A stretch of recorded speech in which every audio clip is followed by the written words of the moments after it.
सभी पिता तुल्य बुजुर्ग नौजवान साथी मातृशक्ति, आप लोग बहुत देर से यहां बैठे हैं और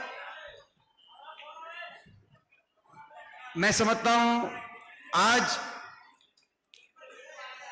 चुनाव के बिगुल बजने के बाद यह पहली सभा है। और सभा क्या है? जन आक्रोश रैली की तिथि का निर्धारण किया गया था। जैसे बलराम ने बताया, जन आक्रोश रैली जो कांग्रेस पार्टी की प्रदेश के कोने कोने में चल रही है, लेकिन ये जन आक्रोश रैली नहीं है। ये आज चुनाव के बिगुल बजने के बाद लोकसभा चुनाव की भी और हरियाणा की राजनीति में परिवर्तन की नींव रखने का काम आज आपने यहां पर आके किया, मैं कहना चाहता हूं। और ये आपकी शक्ति, ये आपकी शक्ति है। मैं नमन करता हूं महम की इस तपोभूमि को, इस वीर भूमि को। मैं आप सबको अपनी तरफ से मैं नमन करता हूं और इसमें कोई दो राय नहीं है। मुझे गर्व है कि मैं आपका बच्चा हूं, मुझे इस बात का गर्व है। यह हो सकता है कि यह सही बात है, सांगी गांव मेरी जन्मभूमि है, लेकिन ये महम मेरी कर्म भूमि है। इस बात का मुझे गर्व है और मुझे आप पे गर्व है कि ये वो महम है जिसने जब अपनी शक्ति को पहचाना है तो देश की और प्रदेश की राजनीति को मोड़ने का काम किया है, दिशा देने का काम किया। ये वो महम है।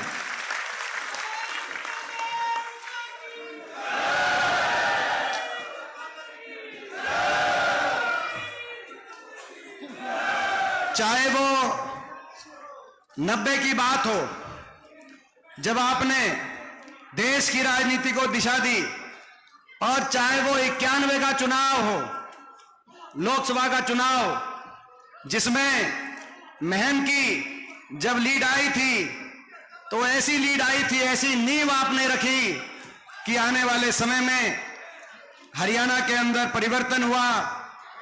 चौधरी भूपेंद्र सिंह हुड्डा जी के माध्यम से हरियाणा आगे बढ़ा, आपकी सरकार बनी, आपके स्वाभिमान की जीत हुई। उसकी नींव भी अगर रखी गई थी तो 91, 90 और 91 देश की और प्रदेश की राजनीति को दिशा देने का काम आपने किया था।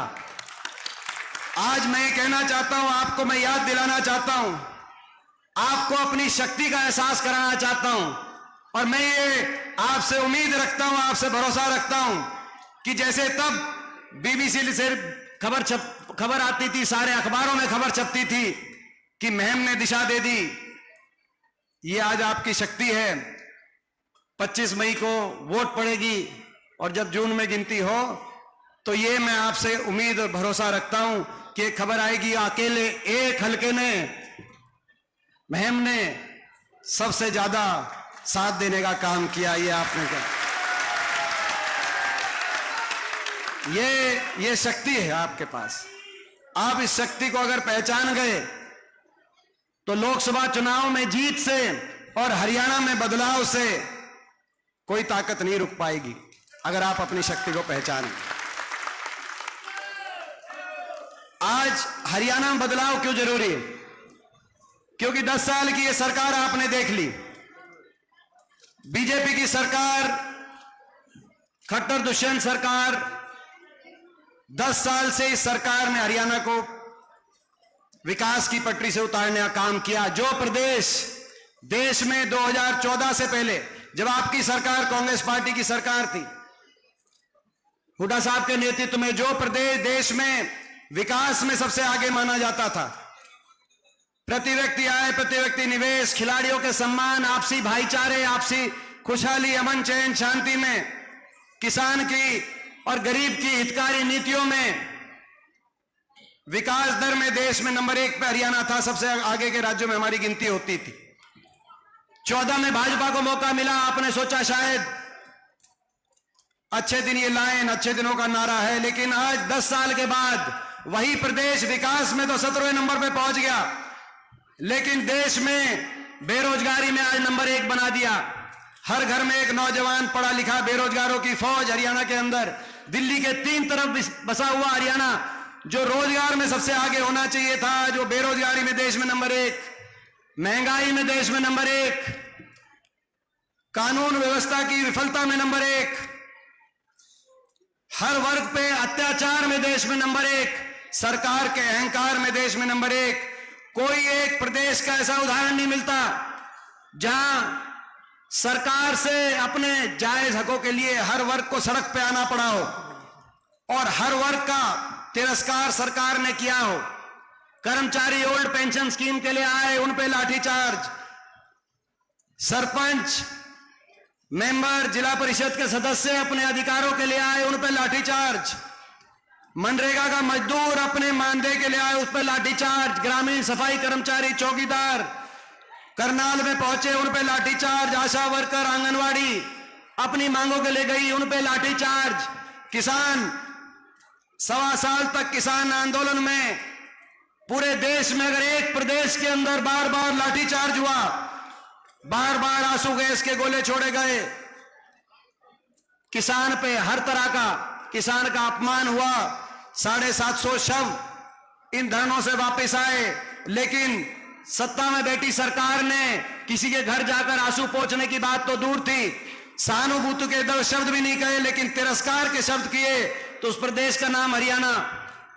महिलाओं की बात करते हैं, महिला सम्मान की बात करते हैं, लेकिन ये वो प्रदेश ने ऐसा भी उदाहरण बनाया इन 10 साल में, जब हमारी बहन बेटियां अपने लिए न्याय मांग रही थी, वो कुछ और नहीं मांग रही थी, कह रही थी कि हमें न्याय मिले।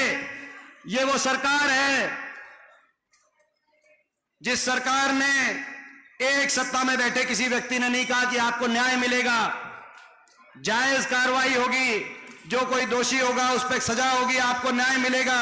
दिल्ली की सड़कों पे, जंतर मंतर पे हमारी बेटियों को जब घसीटा जा रहा था तो मूक दर्शक बनी हुई थी बीजेपी जेजेपी की सरकार और इनके सारे प्रतिनिधि। महिलाओं का तिरस्कार हुआ तो हरियाणा में, और जब चंडीगढ़ के अंदर विधानसभा में जब बात उठाई गई कि एक संदीप सिंह मंत्री है खेल विभाग के, उन्हीं के महकमे की एक हमारी बेटी जो कोच है, उनके ऊपर दुष्कर्म का आरोप लगा है, दुर्व्यवहार का आरोप लगा है। जब रक्षक ही भक्षक हो जाए तो जनता कहां जाए?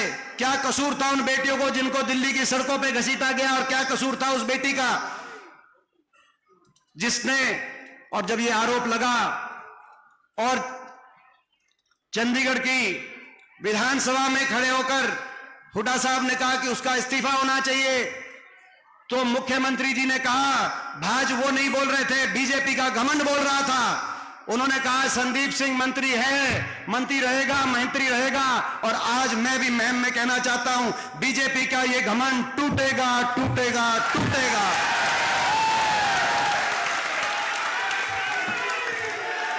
ये घमंड टूटेगा।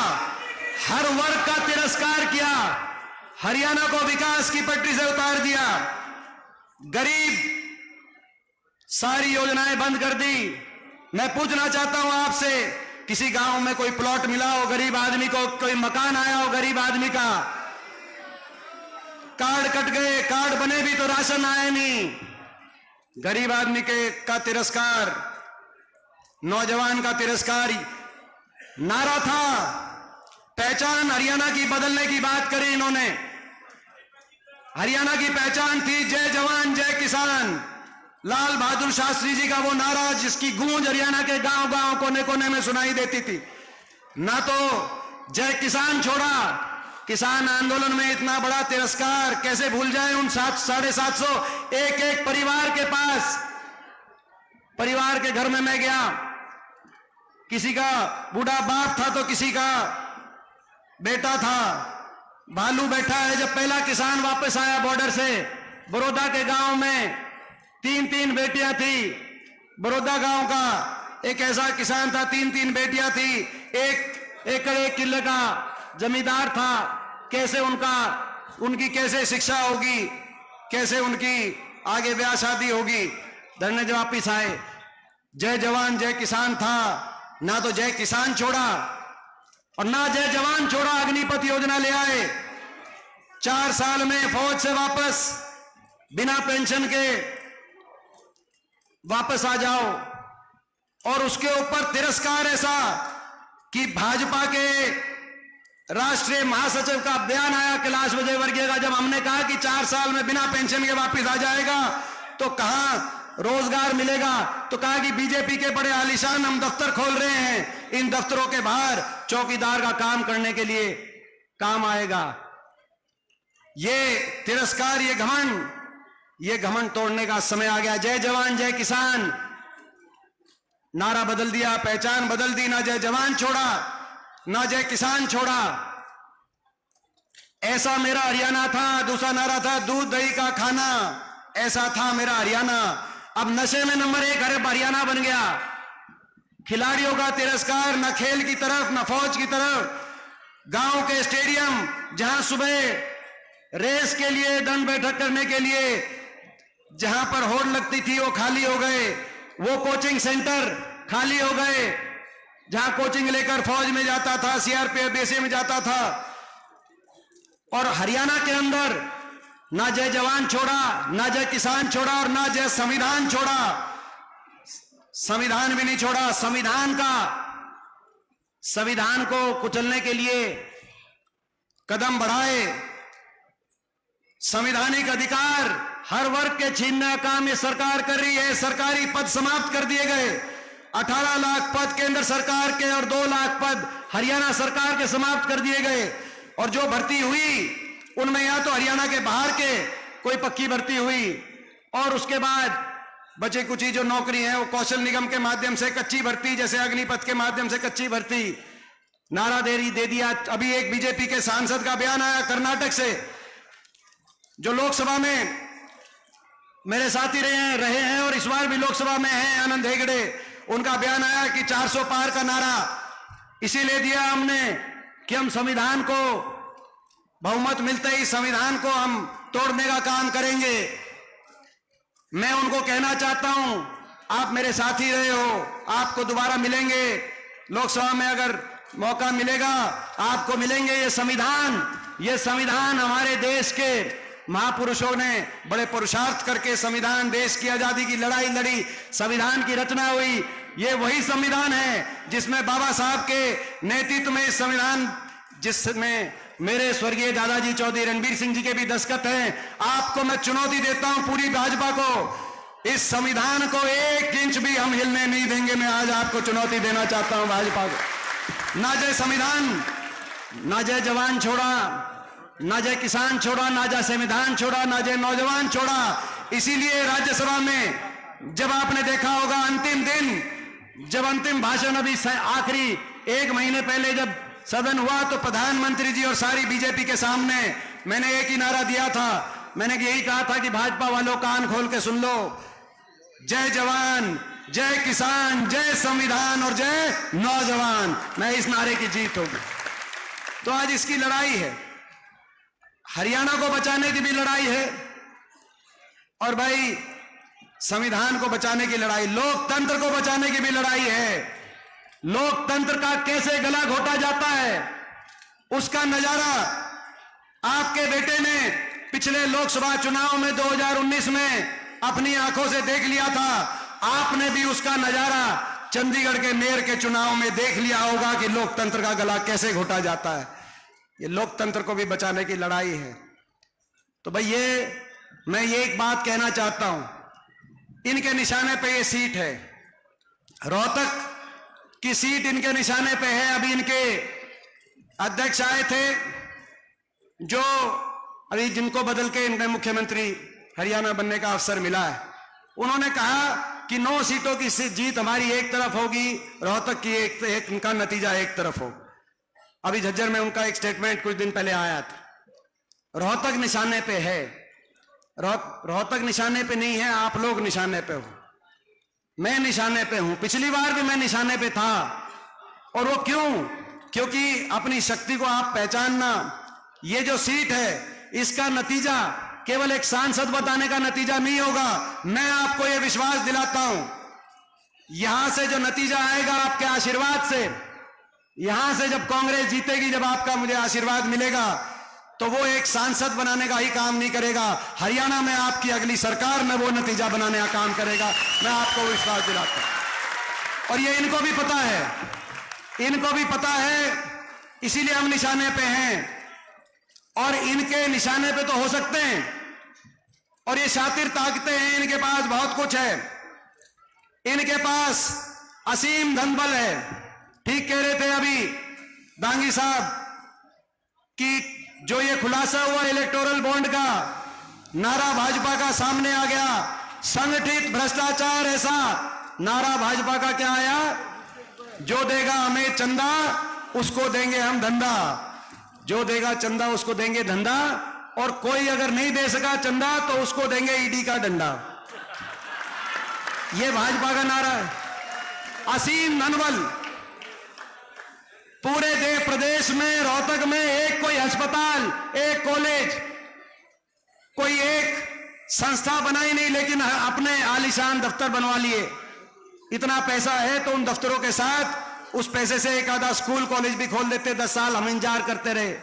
तो इनके पास आपको निशाने पे लिया जाएगा, मुझे निशाने पे लिया जाएगा, और निशाने में लेकर इनके पास धनबल है, इनके पास मीडिया बल है, इनके पास सत्ता बल है, इनके पास दिल्ली में, चंडीगढ़ में सरकारें हैं, इनके पास सरकारी तंत्र बल है, इनके पास षड्यंत्र बल है। मगर इनसे मुकाबला करने के लिए हमारे पास कुछ है, तो आपका आशीर्वाद है, आपका दिया हुआ हौसला है, उसमें कमी मत छोड़ना,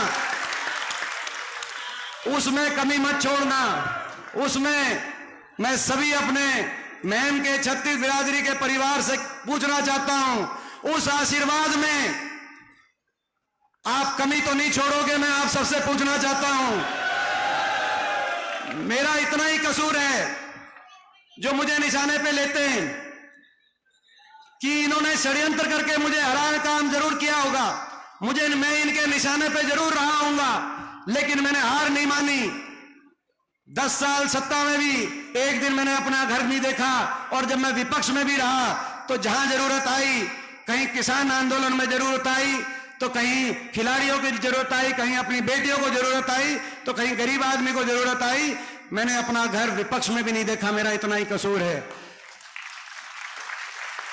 इसीलिए हम इनके निशाने पे।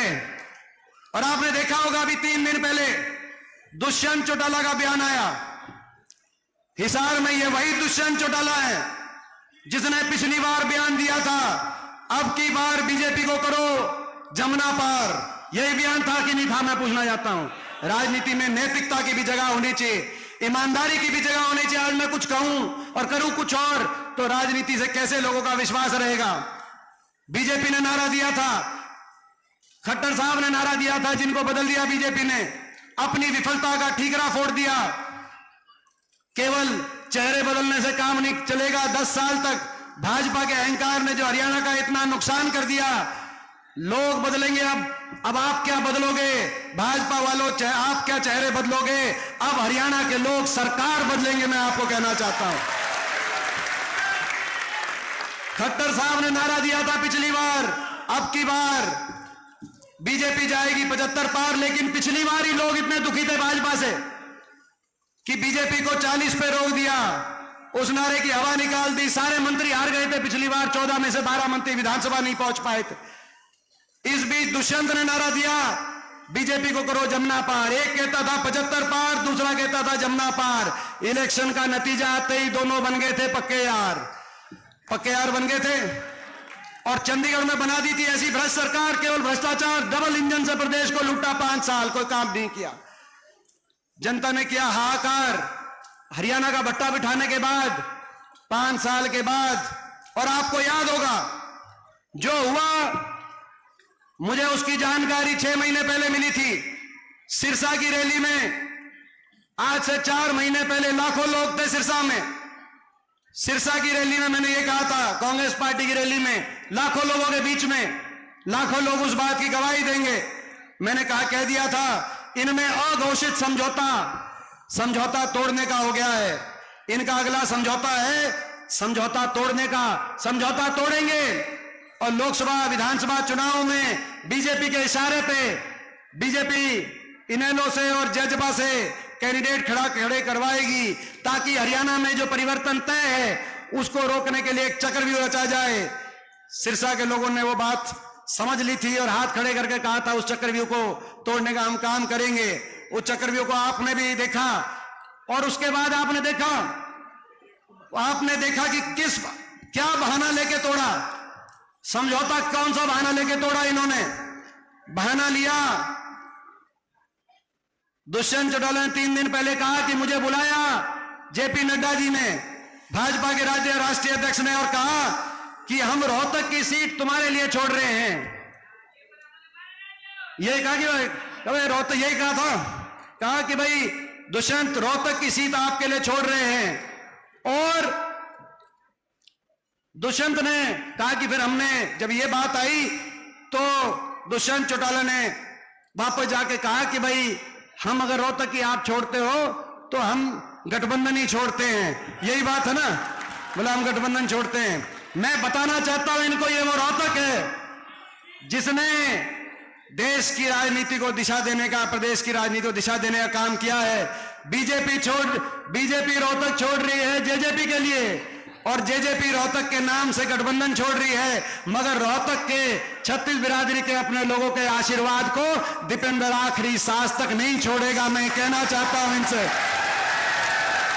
आखिरी सांस तक सत्ता आएगी जाएगी, सरकार होगी या विपक्ष होगा, लेकिन आखिरी सांस तक अपने किसी भाई के कुछ काम आ पाऊंगा तो अपनी जान लड़ा दूंगा। ये वो रोहतक है, इसको आप छोड़ने की बात कर रहे हैं। तो भाई लड़ाई लड़नी है, प्रदेश को बचाने की लड़ाई लड़ रही है। हरियाणा में दोबारा से विकास के उस दौर को लड़ाई लड़नी है। हरियाणा दोबारा से विकास का पहिया दोबारा घूमे। हरियाणा में जो हमारा एयरपोर्ट छिन गया, वहां एयरपोर्ट बने, जहां रेल कोच फैक्ट्री चली गई वहां रेल कोच फैक्ट्री आए। विकास, जो मेट्रो का आखिरी खंभा बहादुरगढ़ तक रुका हुआ है, वो मेट्रो आगे बढ़कर रोहतक तक पहुंचे। पूरे प्रदेश के कोने कोने में उसी रफ्तार से विकास हो, आपस में प्रेम प्यार खुशहाली भाईचारे के साथ हरियाणा देश में आगे जाए और ये इलाका भी खुशहाल हो। ये लड़ाई हमारी है और इस लड़ाई के लिए परिवर्तन हरियाणा में लाना होगा, और उस परिवर्तन के लिए रोहतक लोकसभा सीट में आपका आशीर्वाद और आपका पूरा साथ। मैं आखिर में एक बात और कहना चाहता हूं, जोश के साथ, होश, अनुशासन से हमें ये चुनाव लड़ना है। कहीं मैं पहुंचूंगा, सबके पास नहीं पहुंच पाऊंगा, कहीं मैं पहुंचूंगा, कहीं आपको पहुंचना है।